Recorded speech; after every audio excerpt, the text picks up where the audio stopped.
इस समारोह में उपस्थित आयुष मंत्रालय के सचिव श्री वैद्य राजेश कोटेचा जी, केंद्रीय होम्योपैथी अनुसंधान परिषद के महानिर्देशक डॉक्टर सुभाष कौशिक जी, यहाँ सामने बैठे हुए पद्म सम्मान से सम्मानित सभी महानुभावों, गणमान्य अतिथियों, देवियों और स्वजनों, होम्योपैथी से जुड़े सभी लोगों के आज मैं वर्ल्ड होम्योपैथी डे की हार्दिक शुभकामनाएं देती हूँ। चिकित्सकों, अनुसंधानकर्ताओं, औषधि निर्माताओं, शिक्षकों, विद्यार्थियों तथा होम्योपैथी में रुचि रखने वाले अन्य लोगों का इतनी बड़ी संख्या में यहाँ उपस्थित होना इस चिकित्सा पद्धति के व्यापक प्रभाव का प्रमाण है। साथ ही ये होम्योपैथी के उज्जवल भविष्य का संकेत भी है। अपने अनुभव के आधार पर मैं ये बात कहा करती हूँ कि हमारे देश के लोग चिकित्सकों को भगवान का दर्जा देते हैं। चरक या सुश्रुत जैसे प्राचीन काल के महान चिकित्सकों से लेकर आधुनिक भारत में डॉक्टर विधान चंद्र राय तक चिकित्सकों को विशेष आदर देना हमारी संस्कृति का हिस्सा है। अच्छे डॉक्टरों द्वारा चमत्कार जैसा इलाज करने की कहानियाँ लोग साझा करते हैं। लाइलाज बीमारी का उपचार करने के ऐसे अनेक संस्मरण होम्योपैथी के डॉक्टरों के बारे में कहा करते हैं। देवियों और स्वजनों, आज हम होम्योपैथी के जनक जर्मनी के चिकित्सक सामुएल हानीमैन की जयंती मनाने और उनके चिकित्सा अभियानों के आगे बढ़ाने के उद्देश्य के साथ एकत्रित हुए हैं। मुझे ये जानकर प्रसन्नता हुई है कि वर्ष 2016 से प्रतिवर्ष उनका जयंती समारोह केंद्रीय आयुष मंत्रालय के मार्गदर्शन में मनाया जाता है। 18वीं सदी के मध्य में जन्मे डॉक्टर हानीमैन ने उस सदी के अंत तक होम्योपैथी चिकित्सा पद्धति की शुरुआत कर दी थी। 19वीं सदी में यही पद्धति तेजी से लोकप्रिय हुई।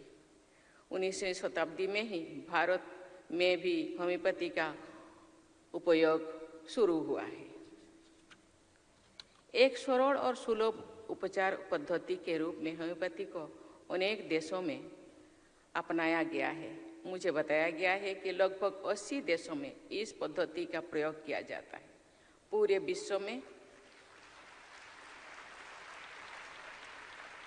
विश्व में अंतर्राष्ट्रीय, राष्ट्रीय तथा स्थानीय स्तर पर अनेक संस्थान होम्योपैथी के उपयोग तथा प्रचार प्रसार को बढ़ावा देते रहे हैं। देवियों और स्वजनों, 21वीं सदी में अनुसंधान का महत्व निरंतर और अधिक बढ़ रही है। इसीलिए इस समारोह के लिए आपका विषय एम्पावरिंग रिसर्च एनहांसिंग प्रोफिशिएंसी बहुत प्रासंगिक है। होम्योपैथी चिकित्सा पद्धति की स्वीकार्यता तथा लोकप्रियता को और अधिक बढ़ाने में रिसर्च और प्रोफिशिएंसी की महत्वपूर्ण भूमिका रहेगी। भारत में होम्योपैथी के प्रचार प्रसार में योगदान देने के लिए मैं केंद्र सरकार के आयुष मंत्रालय, central council for research in homeopathy, national commission for homeopathy, national institute of homeopathy तथा ऐसे अन्य सभी संस्थानों की सराहना करती हूँ।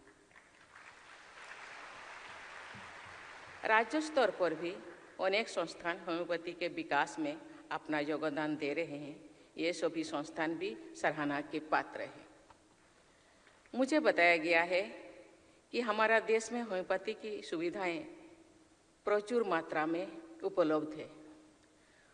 प्रशिक्षित चिकित्सकों की संख्या से लेकर अनुसंधान केंद्रों की संस्थान तक सभी आयामों में प्रभावशाली प्रगति हुई है। लगभग एक दशक पहले शुरू की गई राष्ट्रीय आयुष मिशन के तहत भारतीय चिकित्सा पद्धतियों के साथ साथ होम्योपैथी की पहुंच और अधिक व्यापक हुई है। मुझे बताया गया है कि वर्ष 2023 तक आयुष्मान आरोग्य मंदिरों के लाभार्थियों की संख्या लगभग 9 करोड़ तक पहुंच गई है। देवियों और स्वजनों, अनेक पद्धतियों से इलाज करके निराश हुआ व्यक्ति होम्योपैथी के चमत्कार से लाभान्वित हुआ, ऐसे अनेक अनुभव लोग साझा करते हैं। लेकिन वैज्ञानिकों समुदाय में ऐसे अनुभवों को तो भी मान्यता मिल सकती है जो पर्याप्त संख्या में ऐसे अनुभवों को तथ्यों और विश्लेषण के साथ प्रस्तुत किया जाए।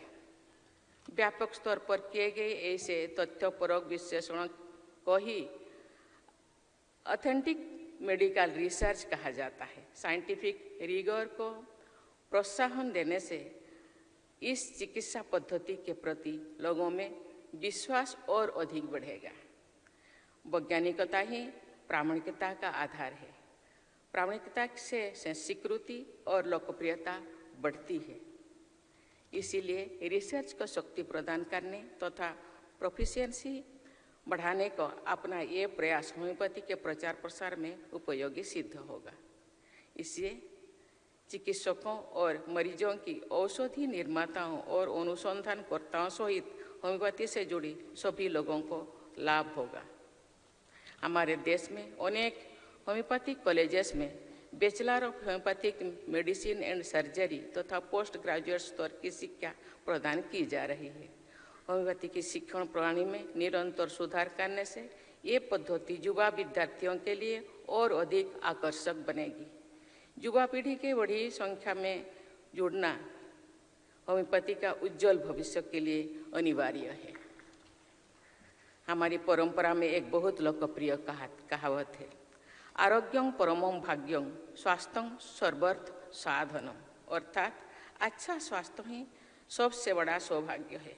सभी लक्ष्य स्वास्थ्य के द्वारा ही सिद्ध हो सकता है। इस कहावत में स्वास्थ्य के प्रति समग्र दृष्टिकोण व्यक्त होता है।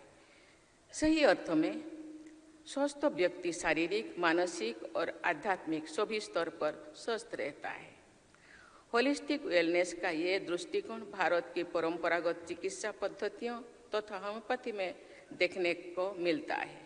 वस्तुतः सभी चिकित्सा पद्धतियों में मानसिक और शारीरिक दोनों पक्षों में योगदान ये ध्यान दिया गया है।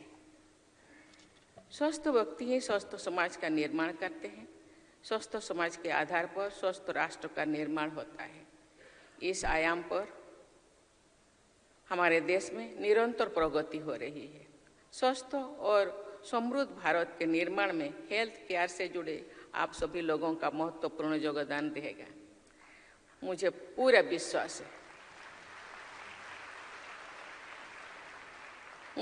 विश्वास है कि स्वस्थ, समृद्ध और विकसित भारत के निर्माण में आप सब अमूल्य योगदान देंगे।